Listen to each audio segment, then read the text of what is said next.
Hey guys, tonight we're diving into a place you've likely heard of but would probably dread living in, medieval Europe.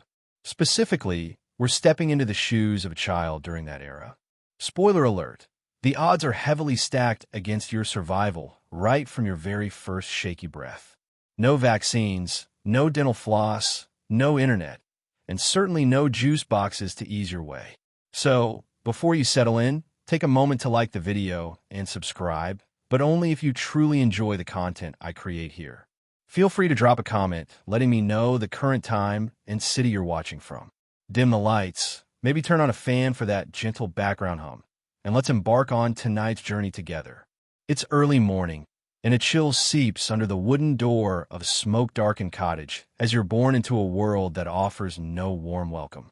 If your mother is fortunate, a midwife might be nearby, though calling her a midwife might be generous, as she's likely just a neighbor who's helped deliver a few babies and swears by garlic hung around the head to ward off evil spirits. The room carries the scent of old straw, burning peat, and the occasional whiff of manure drifting through the windowless gaps in the walls. The bed isn't really a bed. It's a sack of hay that creaks when your mother shifts her weight. The only light comes from a flickering fire that's been dying for hours. That fire is crucial. It chokes the air but also battles the cold, kept burning day and night, especially in winter. As a newborn, you're slick with blood and can barely muster a whimper louder than a faint cry. The women around you murmur prayers in a blend of Latin and local dialects. They rub salt into your skin. Yes, actual salt, as if you're a ham about to be cured. It's meant to toughen you up and offer protection, though you despise it, of course. Your screams begin, which is a hopeful sign. Some babies don't even reach that point. And if you were expecting a clean towel and a gentle wipe down, think again. You're likely being scrubbed with a piece of linen that's been used for more births than anyone can recall. The concept of sterility doesn't exist here. People don't link dirty tools or hands to illness, chalking it up to fate or divine punishment instead. Medieval folks are fond of attributing random tragedies to a higher power. You might expect joy in new baby, but the mood is cautiously optimistic at best. The first few days of your life are a tense wait-and-see game. Everyone watches to ensure you breathe properly, nurse well, and, most importantly, don't die. You're not named right away. Your family might wait several days, or until your baptism to officially give you a name, avoiding the bad luck of naming a child who might not survive the week. Infant mortality is harsh. 1 in 3 babies doesn't reach their first birthday, and half of all children don't make it to adulthood. There's no celebration with cake and balloons. Instead, they whisper hopeful words and try not to grow too attached. If you were hoping for soft, loving lullabies, you might get them, but they're likely sung while someone weaves or stirs a pot. Life doesn't pause for your arrival.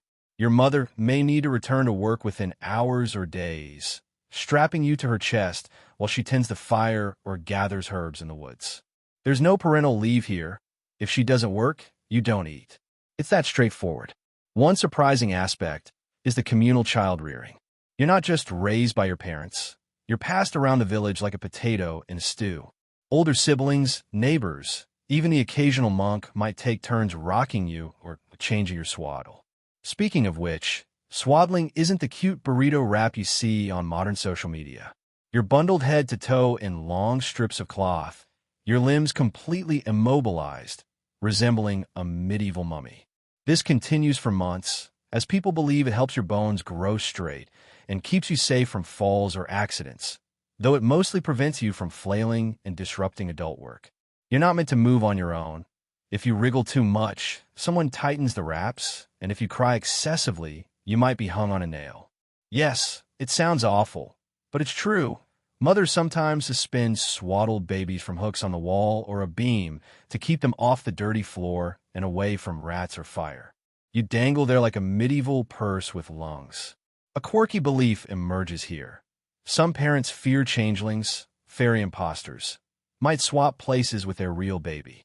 If you cry too much, look sickly, or feel off, they might worry fairies have taken you, leading to rituals, some mild, some horrifying, to force the fairies to return the real child, like leaving you out overnight or placing you near fire. Child protection laws are non-existent. Historians still debate the emotional bonds of medieval families.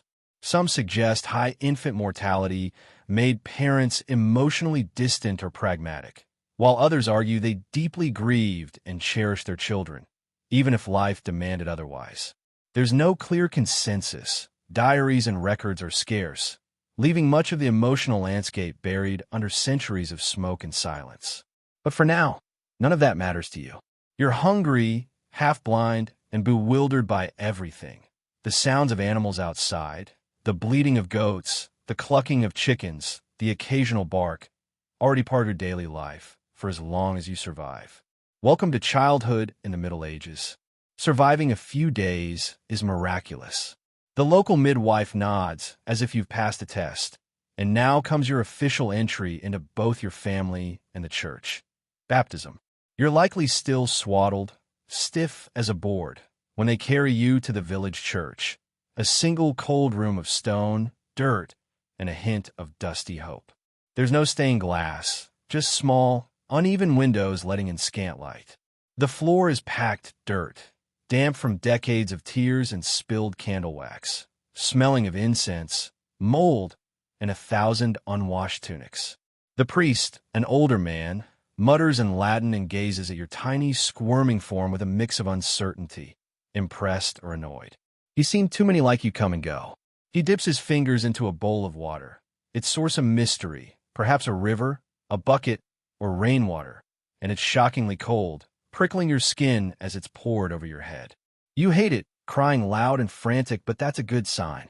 Crying during baptism means you're alive, and the silent villagers might finally exhale, believing this ritual protects your soul from eternal damnation, even if your body doesn't last long. A godparent or two, maybe a cousin or neighbor who barely knows your name, stands by, ready to step in if something happens to your parents, given the life expectancy and roaming plagues. After the priest mumbles Latin, traces a cross on your forehead, and adds a final splash of holy water, you're officially a Christian child. Now you get a name, not a fun one, but something like Agnes or Bartholomew, or a saint's name like Sebastian or Claire if your parents are devout. No room for creative names like Luna or Kai. You're a medieval baby, and your name is a sturdy helmet for life. A quirky fact. Some names are chosen to confuse demons or honor a sibling lost to a recent plague. You return home, baptized and bundled, still cold. Always cold, with no insulation, just thatch, clay, and the desperate hope the fire stays lit. Your parents hang herbs over your sleeping spot, likely to ward off spirits or illness, a blend of superstition and early folk medicine. They call bad smells miasma, believing they bring bad health. So dried lavender, thyme, or mint dangle from the ceiling beams like a medieval mobile. You're fed when you cry, assuming your mother can nurse. If not, a wet nurse from the village might help, paid in food or cloth. If that fails, you're on goat's milk or watered-down beer. Yes, beer, often cleaner than local water. Doctors think beer is warm and nourishing, aiming to balance your bodily humors, a tragically quaint idea. No sterile bottles exist. If you can't drink from a breast or cup, they might use animal hide or cloth soaked in barley mush for you to chew. A nutritionally dubious, chewy breakfast likely teeming with bacteria, building your resistance or sparking a fever by morning. You don't get your own room or crib, probably sharing your parents' or siblings' bed, or sleeping on the floor near the hearth, hoping a spark doesn't hit your face. No diapers. Cloth wrappings are changed when soaked, and if you wet yourself, it's just another layer to the house's smell. A strange belief holds that sneezing is a good sign, proving your soul hasn't escaped. If you don't sneeze or cry, they might burn rosemary near your head as medicine. Scholars debate how much medieval people cared for infants. Some say children were seen as adults in training. Others argue emotional bonds existed, expressed through care and prayers. Your survival is a constant project. Your parents sleep lightly, always half awake, checking your breath, adjusting your swaddle, praying to saints. There's a quiet tension. Death could visit any time, and it often does. Infant mortality isn't a statistic. It's a household reality. But for now, you're alive, a squealing, milk-scented, tightly wrapped bundle of potential with a name, a soul, and a place in the hut, part of a world expecting much soon. Every breath, sneeze, and gurgle is a tiny miracle as your days blur into a haze of darkness, smoke, and the constant itch of wool. You're swaddled tightly, limbs like stiff breadsticks, for months. No exaggeration. Freedom isn't the goal. You can't scratch or stretch unless someone loosens the wraps for a hand to peek out like a trapped ghost. It's not cruelty. They believe it straightens your bones, but you just stare at the rafters, listening to chickens under the floorboards. Chickens and possibly a pig live indoors during colder months for warmth and theft prevention. So you're swaddled in cloth, buried under sheepskin, surrounded by pig breath and burning peat. Home sweet home. Occasionally, your mother or sibling props you in a cradle, often a wooden trough turned baby cot, rocking slightly until someone bumps it too hard, tipping you sideways. Padding is straw or an old rag. You blink, drool, and watch firelight on the walls. No mobile, but perhaps a herb bundle or wooden charm dangles to ward off bad dreams and lice. Sometimes you're tied to a board, a flat piece with straps like a medieval snowboard, leaned against a wall while adults work. Your job is to exist quietly and avoid the fire. Open hearts cause accidents. Swaddling prevents crawling into danger. And another trick is hanging you from a beam in a cloth sling or basket, keeping you off the ground, away from tools, and out of rats' reach. Rats love warmth and crumbs, even nibbling soft baby fingers. Changing brings relief as wrappings come off. Cool air on your damp skin a daily highlight, though the rags river-washed, shared with laundry and carcass disposal, taxes your immune system. Food remains mother's milk if available, a wet nurse if lucky, or sloppy mash soaked in ale. No sterilizing. Rags dipped in oatmeal or goat's milk are shoved into your mouth. You choke, sputter, and sometimes get it right. Teething looms as a medieval horror. Fevers, rashes, and diarrhea blamed on teeth. When gums swell and you chew your fist like a rabid beaver, adults panic. Honey, old bread crusts, or leather soothe. A teething charm. Animal bone or coral wards off evil. Some believe early teething signals demonic influence, prompting priestly scrutiny. Yet you're adored. Your mother watches constantly, singing lullabies about lambs and saints, oddly comforting. Scholars debate parental love. Some say high mortality bred distance. Others insist bonds were real, expressed differently. Truth hides in scarce records. Survival is a long shot. Disease, hygiene, accidents, and luck threaten. No doctors, just a wise woman with herbs. Reaching your first birthday eases fears. Each day is a miracle. You make noises beyond gurgles, flopping and swaddling like a startled fish, eyes wide as teething begins. No chilled rings or pediatricians, just crusty bread or a polished bone gnaw. You're cranky with fever and rash. A wise woman offers bitter herbs like tansy, tradition over relief. Protective spells, rosemary circles or rhymes, address spiritual causes. Overlooking curses you with colic, a frog rubbed on your face or worn as a necklace draws out sickness. Sleep's a disaster. Night's cold, cradle too close or far from fire, waking all. A cough or runny nose puzzles. Germ theories absent, blamed on weather or spirits. Adults listen to your cries. Strong wails are good, weak ones ominous. Siblings aren't gentle, rocking too hard or poking to check life. Your luggage, slung on a hip, smelling of smoke and herbs.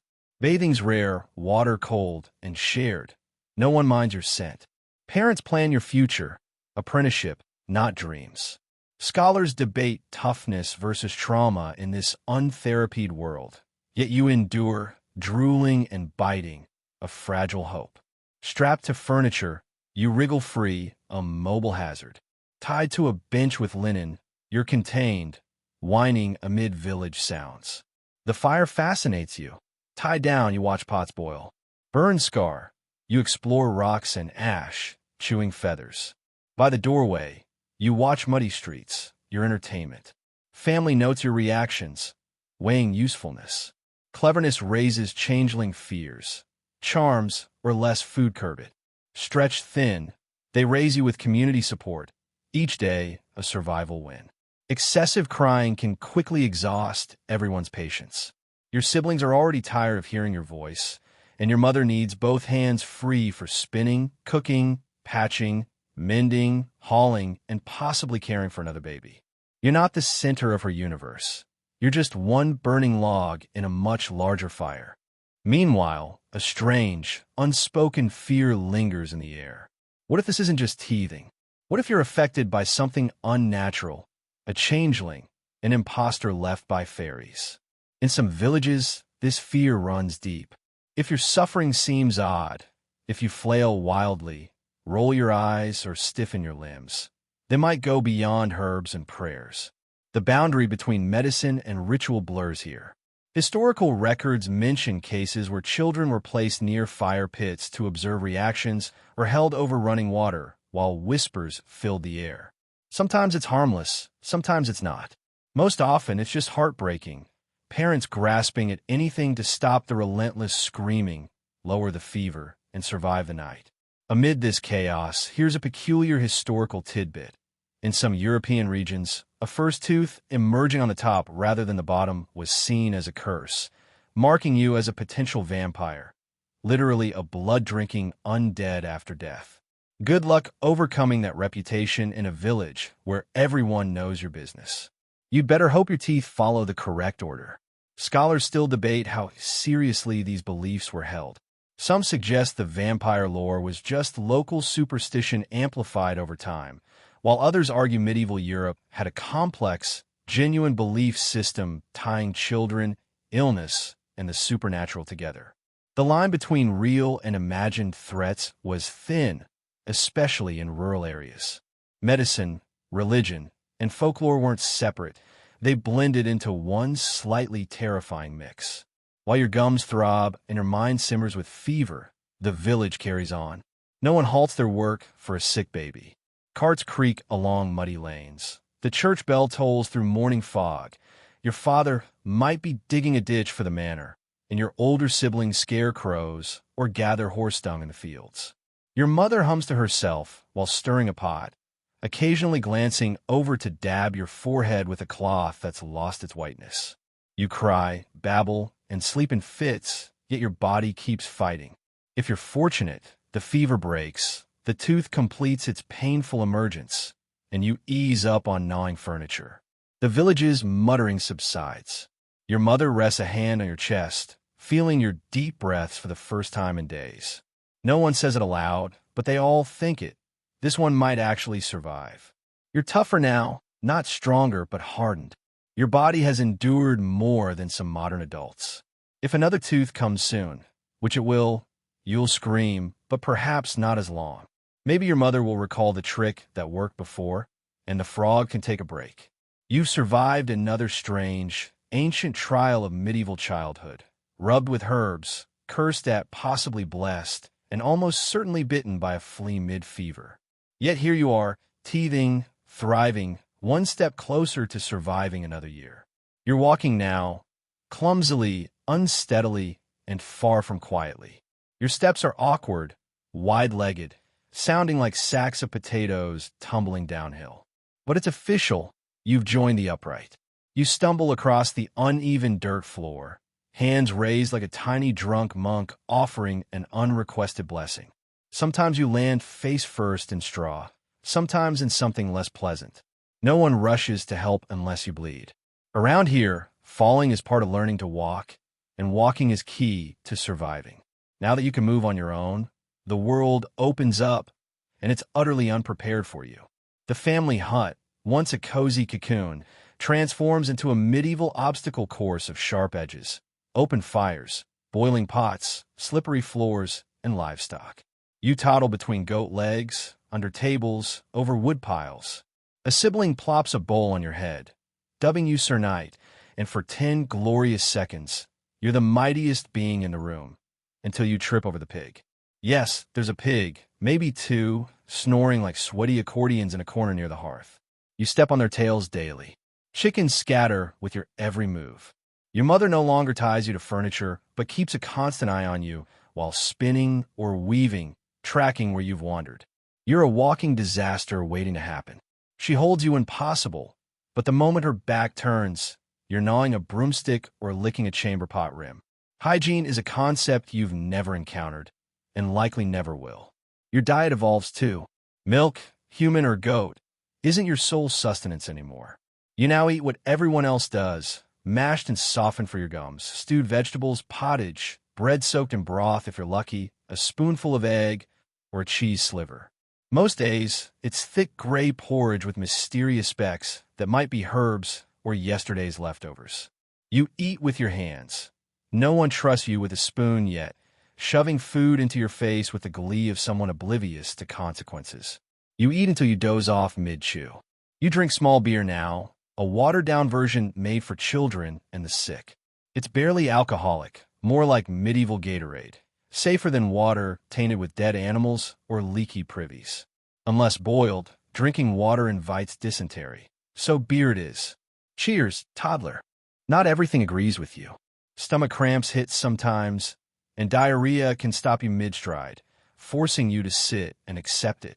No one panics. They wipe you down, rinse cloths in cold river water, and murmur prayers that it's not the start of something worse. Here, tummy trouble can lead to many outcomes, few happy. Meanwhile, you're starting to speak, sort of, words spill out half-formed. A mix of your mother's accent, your father's curses, and the priest's chants. You know key terms, fire, goat, bread, no.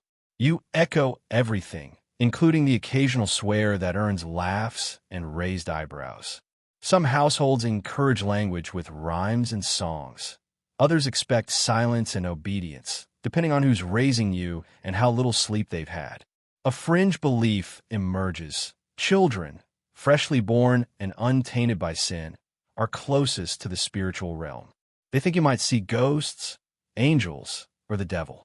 If you stare into a corner, giggling too long, someone mutters a prayer. If you cry nightly at the same time, they wonder if something invisible visits. Stories circulate of toddlers seeing figures adults can't, causing existential panic you're unaware of. You're just captivated by shadows and firelight. By now, you've likely had your first serious illness, a 3-day fever, a rash mapping an imaginary kingdom across your back, or a wet, rattly cough. You were spoon-fed a grim syrup of onions, honey, and something that might have been a beetle. Your mother sat beside you for hours, eyes shifting from your face to your chest, checking your breath. She knows the heat of a dying child, perhaps too well. You recover barely, lighter, quieter, less chaotic for a few days. Your hair sticks up oddly. You smell of sweat, smoke, and fever, but your eyes clear and you're back to poking chickens with sticks. Life stumbles on. Scholars ponder how medieval families balance care and survival. Some say childhood was rushed into adulthood once you walked and talked. Others point to lullabies and church records suggesting deep love and mourning. The truth likely blends both. Love existed, woven into daily acts like your mother humming while treating sores, or your father carving your misspelled name into a beam. Today, you make it through injury-free. Your mother smiles briefly as you stack rocks into a tower. Siblings let you chase them for half a minute before work calls. As the sun sets, you fall asleep curled by the pig, warm and alive. You're 2, maybe 2.5, unaware of numbers, birthdays, or your grim life expectancy. But you know work means food, noise means trouble, and survival is a daily task. At 4, someone in the village sizes you up and decides, yes, this one's ready to scare birds alone in a field. It's a rite of passage. You're handed a pot lid and stick with minimal fanfare, march to a patch of new shoots and bold sparrows. No supervision, just a quick point skyward and a don't let crows touch the barley before they leave. It's terrifying and thrilling. You're alone for the first time. The village fades behind. The forest looms ahead. Your task is simple. Stay put, stay loud, keep winged threats away. But you're 4, so within an hour, your stick becomes a sword, birds turn to dragons, and the lid is a magical shield. You're a warrior guarding grain, until geese arrive and you run. As a bird scarer or bogle boy, you stand for hours clapping and yelling, inventing songs to fight boredom. You lie watching clouds like ships or chase shadows for no reason. It's lonely, repetitive, and oddly magical. You feel small in a vast world, realizing how much wants to bite or peck you. You bring lunch, bread, a cheese wedge, cold porridge, and a cloth, watching it attract the birds you're meant to chase. Irony escapes you. You just scream and wave until they retreat. Rain soaks, hail pelts, sun burns your peeling skin. No umbrella, shade, or complaints. You learn to wrap a rag around your head like your mother and pull your tunic over knees to dodge mud, mastering squatting, hunching, running, and rock throwing. The forest beyond holds wolf, witch, and bandit tales. You don't know what's real, but stay close. Other children guard nearby plots. You shout across fields, trading nonsense or gestures, inventing pebble games. It's briefly social, mostly silent shouting. Homecoming brings sore legs, sticky hands, burr-filled hair. No parade, just weak ale and a seat. Your mother glances differently. You ventured out and returned, meaning something unspoken. Around now, the priest notices you, not creepily, but for Latin prayers if your family has ambitions beyond fields, depending on gender, luck, and your father's survival. You sit on a numbing stone bench, mouthing Dominus like spells, but your real education is outdoors, recognizing healing plants, storm signs, tired goats, pig chasing, muddy slopes, edible versus hallucinogenic berries. A fringe fact. In medieval England and France, children under 7, seen as spiritually attuned, reported omens, cloud shapes, bird patterns, dreams to adults. You might be consulted before planting or weddings, a little prophet, but you're mostly a tool with potential, a muddy, shrieking work in progress. Scholars debate this age, carefree play or labor start. Likely both, cloud castles and barley waves balance sore feet and replaceability. Tonight, aching from geese and crows, you feel pride or home's comfort. You earned food, avoided woods, kept birds out, a medieval win. At 5, playtime exists in chore gaps unseen. No toys, just dirt as canvas, mounds as castles, rocks as soldiers, pine cones as monsters. A bent spoon from a tanner's shop is your treasure, sword, ladle, scepter, until your brother melts it, sparking a family saga. A carved horse or cloth doll, dot-faced, limbless, is a prize until a pig eats it. Pigs are aggressive hoarders, chasing, hiding, throwing games with village kids risk bruises or fairy abduction scares. Fire play, tossing straw, testing heat, teaches fast. Friends are loud, snotty chaos agents, trading string, taunting with gossip songs. Festivals offer mud wrestling, stick fights, flutes, and a dart puppet show. Honey cakes and spice dough follow, ending in vomit circles. Life's tough, but you thrive. As a child, these rare moments of unstructured joy are your closest taste of freedom. Occasionally, a traveling troupe of performers, jugglers, fire breathers, musicians, passes through, and you watch with wide eyes, mouth agape, momentarily forgetting the mud and bug bites coating your skin. You dream of joining them, perhaps as a juggler or the boy who flips through the air, but someone soon pulls you away to carry a bucket or fetch a sibling, tucking that dream back into your bones. By firelight, stories whispered on straw, mattresses pass between lips like spells. Fairy tales here aren't charming, they're warnings. Tales of children stolen by spirits, boys who disobey and vanish into the forest, girls who speak to wolves and disappear. Every woodland creature hungers for you. Every stranger might carry a curse. Yet you beg to hear them again, loving the fear, the safe kind that thrives in stories until you must walk the forest alone. A quirky detail. Some toys come from dead animals. A pig's bladder, inflated and tied, makes a bouncy ball that smells faintly of horror. You kick it with friends, squealing as it wobbles, until it pops, sending you back to rocks and sticks. Scholars debate whether medieval children truly played, some arguing life's harshness left no room, others citing art and accounts of hoops, dolls, and early board games. The truth is complex. Children played, but only with what lay around, after chores are out of sight. Joy existed, just not on a schedule. Today, after hours of clanging pot lids and slogging through thick mud, losing a shoe, you collapse by the fire. Scraped hands, green knees, a runny nose like a leaky jug, yet you smile. For a few precious minutes, no one demanded work or yelled. You played, imagined, and felt more than just useful. You were free. At 5 or 6, filth is your natural state. Dirt isn't something you step in. It's caked under nails, layered in your scalp, ground into feet that resemble a bestiary creature. Bathing is theoretical. Maybe twice a year, or more if you've rolled in something offensive. Even then, it's a cold dunk with a bristly scrub that feels like an animal tail dipped in lye. It's no wonder every village child, including you, trails a cloud of dust, body odor, and latent illness. Sneezing, coughing, or scratching something with a Latin name is normal. Health is relative. You are the weather, leaking, stinking, hosting fleas like a hotel, and likely battling worms at least once. Still, you persist, sniffling and limping with a gap-toothed smile. Infections are common, but misunderstood. A swollen leg lump gets goose fat rubbed on it. A fever earns warm rags and onions under the bed to draw out heat.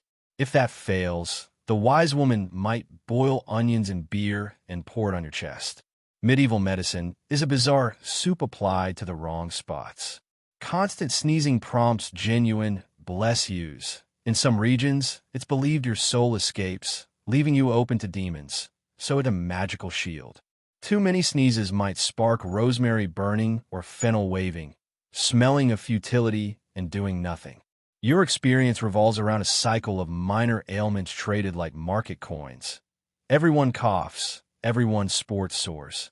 Church attendance without rash or mucus marks you a miracle. Otherwise, you sit with wheezing urchins, choking on incense. Whispers of capital P plague linger. Though absent this year, adults recall carts, burning clothes, and pits. You envision death as a cloaked skeleton pointing at victims, not grasping its full weight, only that a hard cough tightens adult faces. When sickness spreads, and it always does, no quarantine exists. Sharing a bed with 3 others and a pig makes isolation impossible. The church holds masses, sprinkling holy water from a muddy bucket smelling of mushrooms. Death comes fast, one day coughing, the next wrapped in a sheet, buried behind the chapel with a rock in memory, no headstone. A strange belief holds that frequent sickness signals punishment, not always by God, but neighbors, fairies, or ancestors offended by a forgotten offering. Medicine and superstition merge until doctors and exorcists blur. Some children are lucky with mild fevers. Others are fragile, a hush term for don't attach, whispered over a sibling who can't stand. You sense the weight in their tone, though its meaning escapes you. Children die often. One week a neighbor, the next a hide-and-seek friend. With the angels now, ends the inquiry, followed by a brief prayer and wooden cross. No modern funerals, just a return to milking goats. Scholars debate how medievals processed this loss. Some say numbness from high mortality, others private grief via prayer or action. Tears are rare, silence, uneaten bread, and your mother's motionless stare by the fire speak louder. Life drags on despite sickness and sadness. You still sweep, haul water, cough like an old man with a pipe. Cows, birds, and pigs don't care about your stomach or head pain. There's dark humor, a rash dub plague fingers from fireplace proximity, or swallowing a vinegar-soaked pebble for a sore throat, gagging, vomiting on your feet, yet feeling better. Coincidence or pebble magic? Unclear. You wake with a rattly cough, but no fever a win. Barefoot and sniffling, you scare birds from barley, shouting your name to the sky, waving, laughing, sneezing hard. A distant bell tolls. Another death, but you're still here gross, crusty, clinging with dirty hands and a runny nose. Alive is enough. At night, pre-sleep, someone, mother, sister, or the onion-scented old woman 2 doors down, tells a story. Not cute tales with lessons, but warnings. Avoid the woods or the green-eyed, which takes your tongue. Don't walk after dark or the dead here. Unattended fire invites an ash goblin to eat toes. These are survival guides in fear's cloak, teaching the world's dangers. Woods, rivers, skies, under your bed. All teeth, all secrets, all fatal mistakes. You clutch a scratchy, stained wool blanket, breathing softly to avoid notice. Books are unknown. You'd miss one falling on you. Stories flow from chapped lips, shifting with each retelling. Your grandmother saw a fairy steal a baby. Your cousin met a goat-footed man. Your brother hears whispering trees. You believe it all, why not? Supernatural belief isn't quaint. It's practical. Fairies, demons, ghosts, witches are ecosystem players like squirrels or wolves. The church preaches sin by day. Villagers whisper curses by night. No contradiction. Just hope saints and spirits don't clash. The changeling tale hits close. If a child acts odd, stares blankly, or grows slowly, they're deemed a fairy swap. Sickly cousins spark mutters. Records show families exposing them to fire or cold to expel fairies. Your family keeps charms. Herbs, a broken horseshoe, a St. Bridget's cross. Unexplained, like smoke or the rat behind the barrel. A rowan sprig hangs above the door. The forest looms, dark and still, a parental threat. Misbehave, and we'll leave you for wood spirits. You laugh nervously. Bandits, wolves, boars are real, but tales of bleeding trees and smiling dead in ponds layer dread. You dream of it, waking with clenched fists, yet whisper it to peers, acting as goblins and saints, turning fear to play. A mock crone might echo a vanished neighbor. Magic weaves through life, fevers from spirits, bad harvests from curses, falls from fairies, all punishment, never chance. Cautiousness extends to words, glances, silence. A footnote, passing a sick child under a stone arch or hollow tree was protective. You were once carried under one, murmuring unheard, feeling better next day. Scholars debate belief versus compliance. At 5, with endless don'ts, stories matter, felt in cold spots, wind groans, animal stares. They shape behavior, stay home, obey, never stray, or face dark, toothy consequences unnamed after sundown. Tonight, on a crunching straw mattress with siblings, your sister whispers of the bellwoman, ringing silver before death. Wind scratches shutters. Your stomach growls. Hunger or fear? Sleep pulls you to a forest of voices, friendly or not. Trees towering like churches, pot lid in hand, feet in moss, something singing your name. You wake sore, coughing, but tonight fears were a new face welcomed. At 6, you're no longer a helpless child, but a smaller, less competent adult. Pressure mounts, more expected, not just help but knowledge, memory, obedience, or consequences. You've entered the should-know-better phase. Education, if you're lucky, is home or a cold, mildewed church with dying candles. No glitter, songs, or letter days, just rules, repetition, and Latin bark by an ancient priest. If a boy with connections or a desperate church, you might study with a priest. Chilly corner, 2 untouchable books, ink and pages too precious for your sneeze. Reading's rare. Peasants often never learn, but promising boys, landholders' sons, scribes, or ambitious parents chant alphabets like hymns, threatened or whacked. Letters are magical, pointy parchment marks that speak, ridiculous yet safer to try. Girls, unless progressive parents seek a literate nun, learn domestically, threading needles, stirring pots, spinning flax, carrying water, loaves and linen as syllables, prayers stitched as armor. Education comes via yelling. Onion chopping or pig chasing instructions absorbed like soup. Too many questions earn 2 ears, 1 mouth. Too few, a smack. You aim for quiet pretense. Obedience, action and thought is drilled, body and time not yours, a labor prayer chain. Resistance is for saints or rebels. You're neither. No bells, lunches, or recess. Church starts pre-dawn, ending with numb knees. Home lessons halt for chores. Monastic schools rote-taught punishments. Mispronunciation, a slap. Dropped tablet, a cane. Forgotten Latin, penance, and lectures. Singing mass parts, slow melodies stuck like burrs. Earns rare smiles, worth more than bread.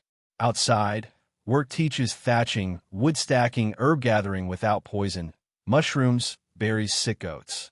Historians debate lost childhood, brutal training, or unique freedom.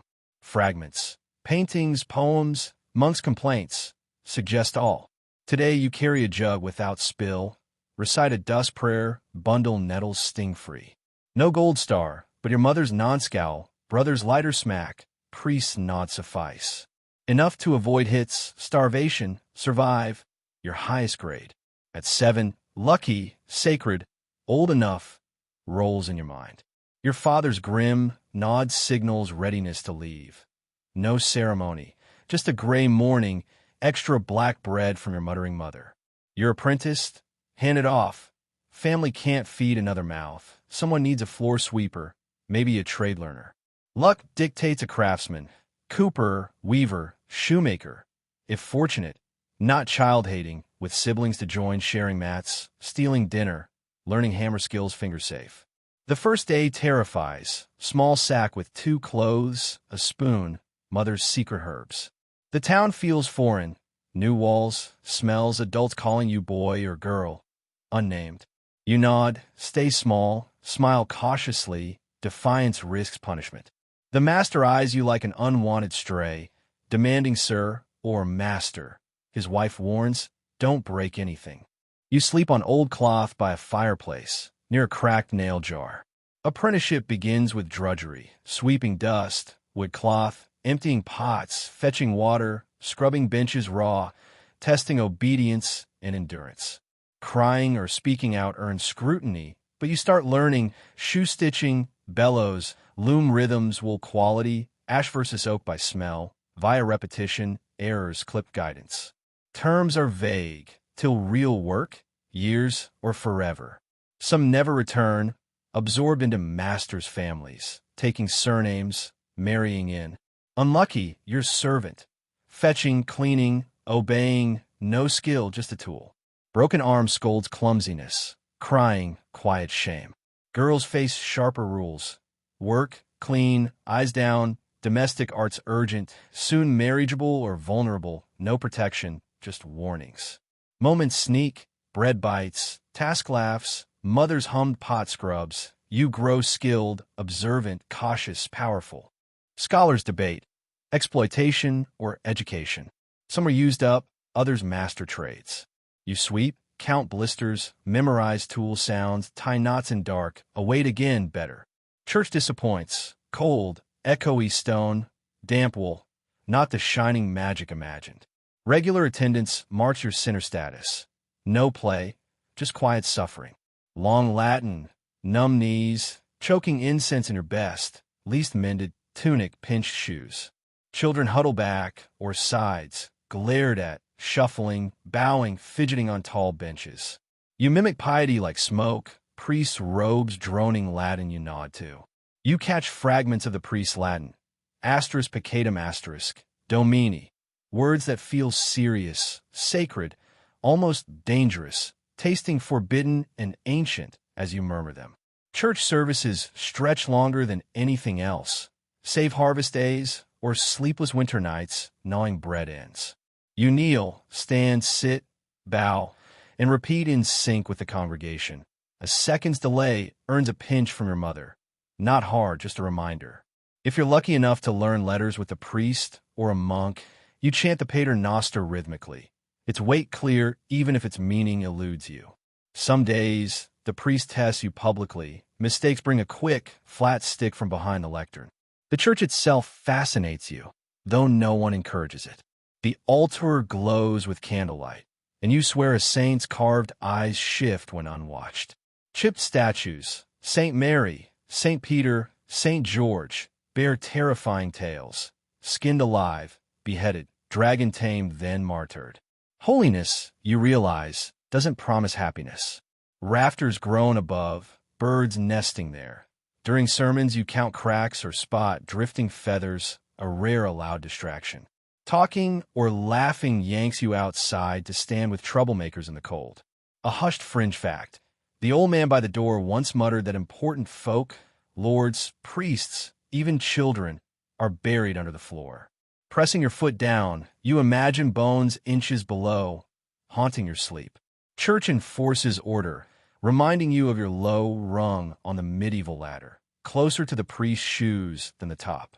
Lessons hammer sin, obedience, hell's fires, and heaven's reward for compliance. A faded wall painting of the damned, devoured by toothy creatures, makes you wonder if a stolen plum seals your fate. Mass ends with bells and smoke. You file out, knees aching, stomach growling, awaiting evening food. Your mother's hands on your shoulders and a "you did well" are today's closest hug. At home, you play church, lining up siblings, waving a stick like a relic, mumbling Latin gibberish, until a fart collapses it into chaotic shrieks, earning your father's yell as you scatter like chickens, sanctity traded for mud and guilt. Scholars debate medieval children's church feelings, inspiring, terrifying, mind-numbing, likely all three. For you, it's life's mix of mystery, monotony, beauty, and silence, unquestioned for lack of choice.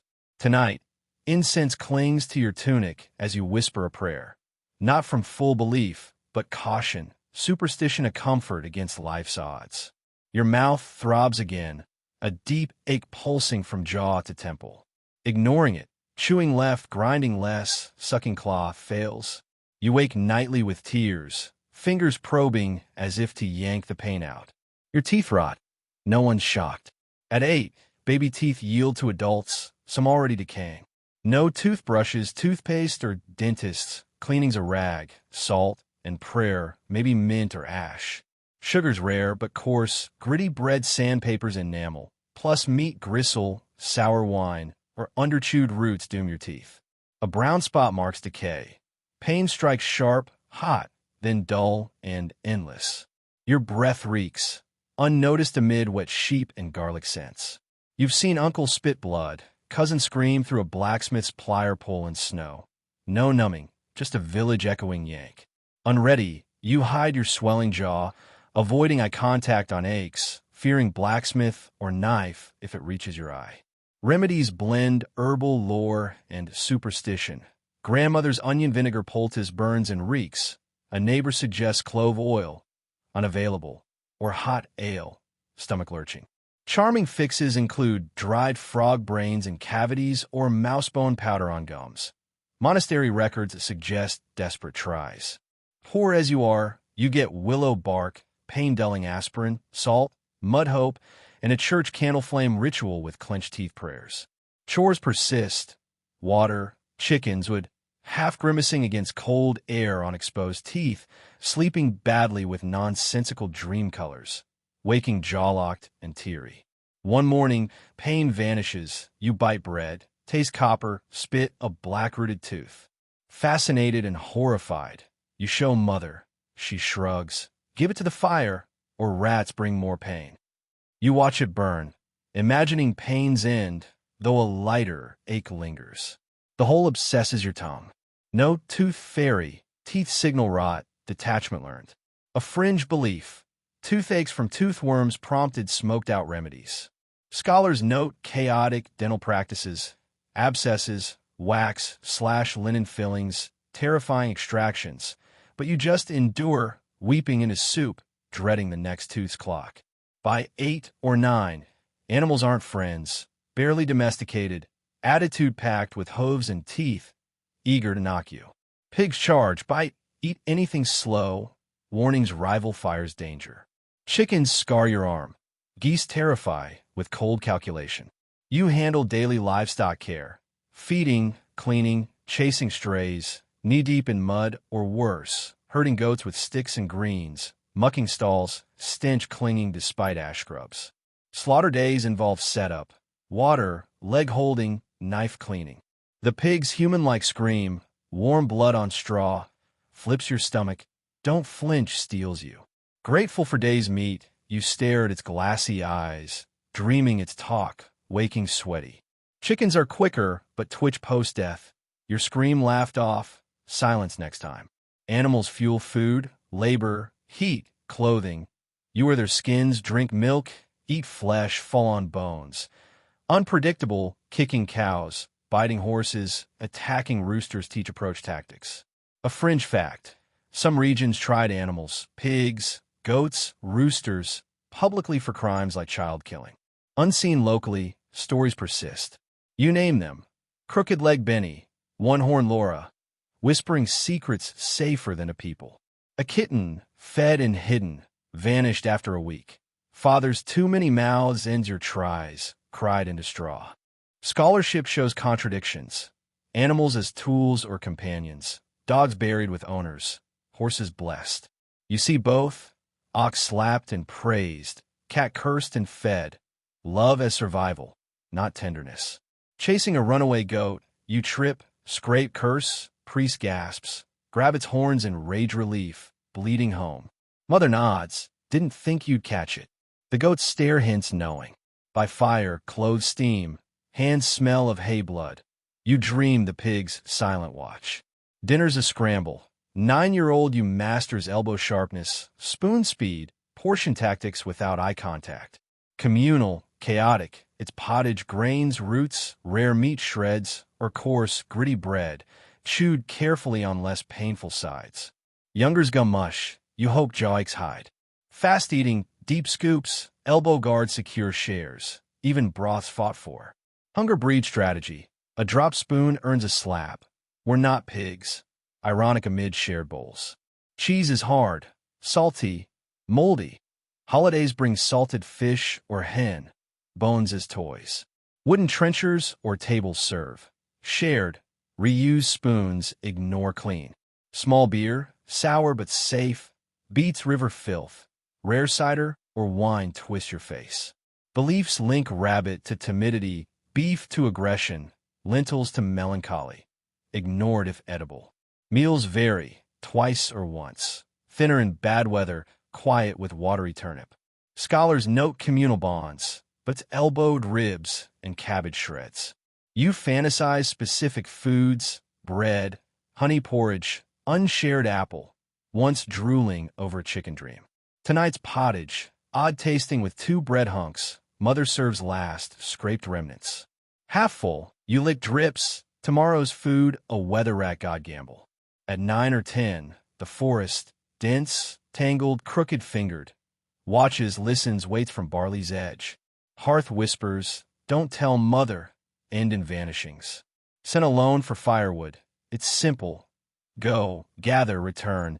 But ere thickens off path, trees lean, smelling of wet rot and age, crunching loud a trespass. A squirrel startles you. Nervous glances follow. Mother avoids it, crossing herself, sighting toothed spirits. Faceless women, goat-legged men, child feeders, making every step a gamble. You snatch dead limbs, avoiding living trees, they remember. Seeing a mouth-hollow tree, perfect mushroom rings, a goat with odd eyes, postwoods, butchered, uneaten. Lost fear lingers. You endure. You catch only snippets of the priest's words, but certain terms stand out. Asterisk peccatum asterisk, domini, resonating with a gravity that feels sacred, serious, and faintly perilous. You whisper them to yourself, the syllables carrying a taste of something forbidden and ancient. Church services stretch on endlessly, rivaling the longest harvest days or those sleepless winter nights when everyone huddles, gnawing on bread ends. You're expected to kneel, stand, sit, bow, and repeat, perfectly aligned with the congregation. A mere second's delay might prompt a pinch from your mother. Not harsh, just firm enough to correct you. If luck grants you lessons and letters with a priest or a monk, you also master long prayers, reciting the Pater Noster with a chant-like rhythm. Its weight evident even if its meaning eludes you. On occasion, the priest tests your recall, making you recite before others. A mistake earns you the stick, not the heavy one, but the quick, flat one stashed behind the lectern to encourage children. The church building itself, captivates you in a way no one permits you to voice. The altar glows with candlelight, and you're certain one saint carved above shifts its gaze when unobserved. The statues, chipped and worn smooth by decades of hands, exude a potent presence. You know their names: Saint Mary, Saint Peter, Saint George, and their stories, which often unsettle more than soothe. One was flayed alive, another beheaded, another tamed a dragon only to meet martyrdom. You're beginning to grasp that holiness doesn't promise a happy end. Above, the rafters creak, and you're convinced birds nest there. During drawn-out sermons, you count ceiling cracks or watch tiny feathers drift down, a rare allowed distraction. Speaking, laughing, or making any noise that draws attention gets you dragged outside to stand in the cold with the other troublemakers. A fringe detail, overheard from the coughing old man by the door, reveals that sometimes people, lords, priests, even children, are buried beneath the church floor, right where you sit. You press your foot to the ground, imagining bones just inches below, and struggle to sleep that night. Church isn't just about God. It's about order, a weekly reminder of your place on the bleak medieval hierarchy. You rank far from the top, closer to the priest's shoes than any elevated status. Lessons focus on sin, obedience, hell's fires, and heaven's reward for good behavior.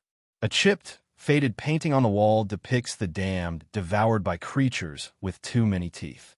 You stare at it each week, wondering if a stolen plum dooms you. Mass ends with bells and smoke. You file out slowly, knees aching, stomach growling, awaiting a meal perhaps not until evening, but relieved to be under the sky again. Your mother places her hands on your shoulders, saying, "You did well," the day's nearest equivalent to a hug. At home, you play church, a peculiar game, lining up siblings, waving a stick like a holy relic, mumbling mock Latin while they suppress laughter. Then a fart breaks the spell, collapsing the ritual into shrieking chaos, prompting your father's yell as you scatter like startled chickens. The scent of sanctity yields to muddy feet and guilt. Scholars debate how medieval children experience church: inspiring, terrifying, mind-numbing, likely all three. For you, it's simply life's texture, a blend of mystery, monotony, strange beauty, and profound silences. You don't question its truth or much else. Questioning suits those with options, and you have few. Tonight, as sleep approaches, incense lingers on your tunic. You whisper a learned prayer, not from full belief, but from caution, superstition a small comfort in a world stacked against you. Your mouth throbs again, a deep, pulsing ache from jaw to temple. Ignoring it, chewing on the left, reducing grinding, sucking cloth, offers no relief. You wake at night with tears drying on your face, fingers probing your mouth as if to yank the pain out. You can't. Your teeth are rotting, and no one finds it surprising. At around 8 years old, you've traded baby teeth for adults, some already decaying. Dental hygiene barely exists. No toothbrushes, toothpaste, floss, mouthwash, or dentist visits. Just a rag, a bit of salt and prayer, perhaps mint leaves or ash rubbed on. Sugar is rare, but daily bread, coarse with millstone grit, wears down enamel. Add occasional meat gristle, sour wine, or poorly chewed roots, and your teeth stand little chance. A brown spot marks decay on a molar. When pain strikes, it's swift, sharp, hot, then dull and unending. Your breath smells foul, not that anyone notices amid wet sheep and last year's garlic scents. You've seen your uncle spit blood into the hearth after a tough chew. Last winter, an older cousin's tooth pull by the blacksmith. Strong arms, crude pliers, no numbing, rang through the village as he screamed, pinned in snow. You're not ready for that yet, so you stay silent, chewing slowly, avoiding eye contact when aches are mentioned, but jaw swelling worsens, cheek puffing. If it spreads to your eye, someone will notice, and it'll mean the blacksmith, a knife, or worse. No dentist or gentle healer with tools and a soothing voice exists. What you get is ancestral herbal knowledge blended with superstition. Your grandmother might suggest a poultice of mashed onions and vinegar pressed to your cheek, burning, reeking of rot, but you endure it as better than nothing. A neighbor swears by clove oil, unavailable, or hot ale, stomach churning. A peculiar medieval remedy involves stuffing cavities with dried frog brains or grinding mouse bones into powder for your gums. You don't know if it happened, but monastery records suggest desperate attempts. Poor as your family is, you rely on basics: willow bark, a natural aspirin for pain, salt, mud hope to draw fever, and sometimes a church candle ritual, praying through clenched teeth without trembling. Life goes on. Chores like carrying water, herding chickens, hauling wood, walking with a half grimace, fighting tears when cold air hits your exposed tooth, sleeping poorly with nonsensical dream colors, waking jaw-locked and teary. Then one morning, the pain vanishes, you bite bread, taste copper, spit a black-rooted tooth. Fascinated and horrified, you feel a surge of pride, like you've outlasted it. You show it to your mother. She shrugs. Give it to the fire, or rats will bring more pain. You toss it into the hearth, watching it vanish, imagining the pain burning away, though a lighter ache persists. The hole becomes your tongue's new fixation. Children in your village don't keep teeth. No pillow, no coin from a tooth fairy. Teeth signal rot and breakdown. You learn not to cling to them, expecting them to fall, blacken, or split. A matter of time. A fringe historical note. Medieval folk believed toothaches stemmed from tooth worms, tiny invisible borers, with remedies like smoking them out with burned herbs or incense. You haven't tried that yet. Scholars today marvel at medieval dental chaos, herbal wisdom, nonsense, and suffering, revealed in archaeological abscesses, broken teeth, beeswax, linen fillings, and terrifying extraction tools. But you're no study subject. You're just enduring, hoping to avoid weeping into soup. The worst part, this won't be the last tooth. Your mouth holds a ticking clock. Tonight, you lie by the fire, jaw sore, mouth bitter with blood, curling to press your cheek to warmth, whispering a prayer.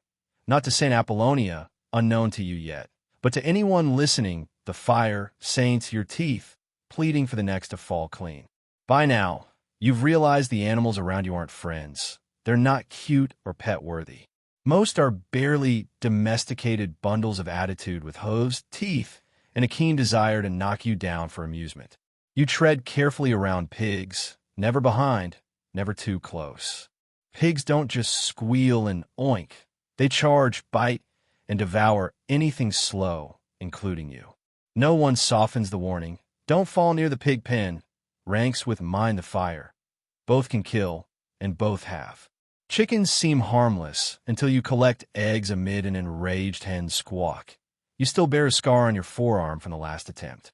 Geese are worse. Meaner, louder, with a cold calculation that relishes your fear. At 8, nearly 9, geese still make you retreat slowly, as if you've wandered into a rough neighborhood.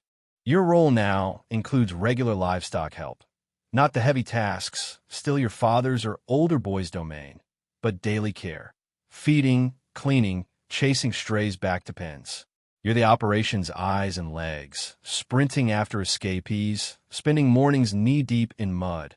Or worse, luring a goat home with a stick and wilted greens. You muck stalls too, scooping, shoveling, and hauling manure with hands long unsoftened. The stench clings despite ash scrubs. You smell like animals, as does everyone. You adapt. Slaughter days grow complex. You're old enough to assist, not with cutting, though some your age do, but with setup, fetching water, holding legs, cleaning the knife. The first time, you nearly vomit. The pig's human-like scream, the warm, dark flood on straw. Your stomach lurches, but don't flinch steadies you. You learn to hold breath, watch life fade, told to be grateful. This meat feeds your family days, a gift and blessing, yet horrifying. You stare at its glassy eyes, wondering if it knew, hated you, dreaming its talk, waking sweaty. Next, a chicken, quicker, easier, yet worse. You hold its feet as your brother swings the blade. It twitches post-death, feathers ruffling. Your scream laughed off, silence next time. No escape. Animals are food, labor, heat, clothing. You are their skins, Drink milk, eat flesh, fall on bones. They're woven into life, unpredictable. A cow's sore hoof nearly breaks your leg. A horse bites your sleeve. A rooster attacks your face. You learn where to step, how to approach, when to shout or whisper. A fringe fact: in some medieval regions, animals face trials. A pig killing a child might be court-sentenced, executed publicly. You hear tales of a hanged goat, a rooster buried for an egg. Uncertain of truth, but not implausible. Animals blur between property and beings. You're not sentimental, but name them. Benny for a crooked-legged sheep. Laura for a one-horned cow. Whispering weather secrets, safer than people. A kitten, half-starved, cried in hay. You named it, fed scraps, hid it. Mother predicted it's gone by morning. It lasted a week, then vanished. Father's too many mouths, ends tries. You cried in a straw, abstaining since. Scholarship shows contradictions. Beasts as tools or companions. Dogs buried with owners, horses blessed. You see both. Ox slapped and praised. Cat cursed and fed. Love as survival, not tenderness. Today, chasing a runaway goat, half the village. You trip, scrape, curse, priest gasps. Grab its horns and rage relief, bleeding home. Mother nods, didn't think you'd catch it. The goat's stare hints knowing, perhaps it does. Firelit, clothes steam, hands smell of hay blood.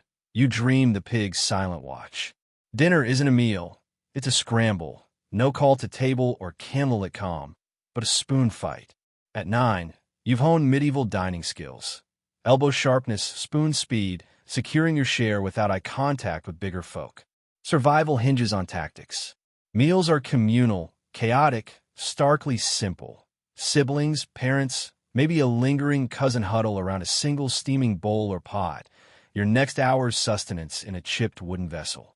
No, who's hungry? Just slurping, grunting, scraping, perhaps a prayer if mother's able.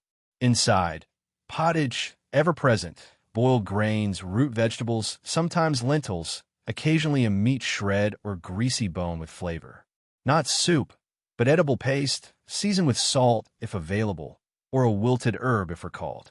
Surprises lurk, barley lumps, turnip chunks, or something chewy mysterious. Bread backs it, coarse, gray, stale, grit fleck from grindstones. You chew carefully, all with worn teeth, favoring less painful sides.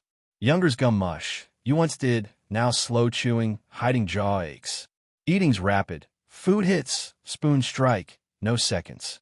You scoop deep, fast, tilt the bowl, elbow guard your portion. Even broth's fought for. Hunger sharpens strategy. Brother's spoon drop. Hand reach, earn a slap. We're not pigs. Ironic shared bowl. Manners hold, despite lost dignity. Cheese appears, hard, salty, mold cracked, more weapon than treat. You trim mold if able, else chew, hoping no backlash. Holidays offer meat, salted fish, a spent hen. Dreamed like modern birthdays, bones as toys. You eat off wooden trenchers or the table itself. Bowls pass, spoons share. Sister stew to fire to stew use ignored. Cleans for nobles. Water's secondary. Small beer, mildly alcoholic, warm, sour, safest versus river filth. Tasting wheat regret, but non-lethal. Feast days bring cider. Rare wine twists your face. Adults' love baffles you, like their turnip fondness. An odd fact. Some believe excess rabbit breeds timidity, beef aggression, lentils melancholy. Your family ignores this. Edible is holy. No personality shifts from scant eating. Brother's odd since squirrel stew. Meals vary, twice or once. Thinner in bad weather, quieter, turnip stirred. Scholars note communal bonds, but elbowed ribs and cabbage shreds. You fantasize specific foods, fresh bread, honey porridge, unshared apple, once drooling over chicken dream. Tonight's pottage, odd tasting, 2 bread hunks. Mother serves last, grim-jawed, knuckles scraped from borrowed stone grinding.